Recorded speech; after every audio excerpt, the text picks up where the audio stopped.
संजय राऊत तथ्य समजून कधीच बोलत नाहीत हे आता जनतेला चांगलं कळालंय.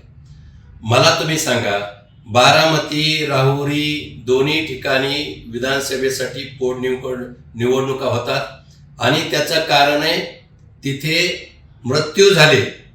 मृत्यूचं दुःख आहे. बारामतीमध्ये स्वर्गीय अजितदादाचा मृत्यू आणि तिथे भाजपाचे आमदार कर्डिले साहेबाचा मृत्यू.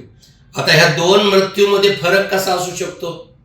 आणि त्याला राजकीय दृष्ट्या जर तोलायचं झालं तर हा नीचपणाचं लक्षण म्हणावं लागेल. दुसरं असं आहे की दुःख ते दुःखच असतं. फरक काढणं खऱ्या अर्थाने जनतेचा अपमान करणं होय, जे संजय राऊतांनी केलं. दुसरी गोष्ट अशी की मवियाच्या काळामध्ये उद्धव ठाकरे मुख्यमंत्री असताना सत्ताधाऱ्यांच्या मतदारसंघामध्ये, आमदार खासदारांच्या मतदारसंघामध्ये विकास निधीचा पाऊस पडायचा आणि आम्ही भाजपाचे आमदार वरडून सांगत होते आम्हाला निधी द्या, आम्हाला निधी द्या, पण आम्हाला कधीच निधी मिळाला नव्हता. म्हणून संजय राऊतांनी अगोदर स्वतः आरशात बघायला पाहिजे. दुसरं असं आहे की ते म्हणाले शिंदे गटाचं ऑपरेशन मुख्यमंत्री देवाभाऊ करतील. मला त्यांना सांगायचंय की देवाभाऊ ऑपरेशन करतात, पण जनमताच्या बळावर करतात.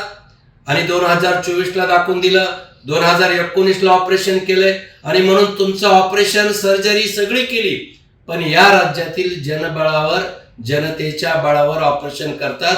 उगाच दिशाभूल करण्यासाठी आणि गैरसमज निर्माण करण्यासाठी फालतू बडबड बंद करा.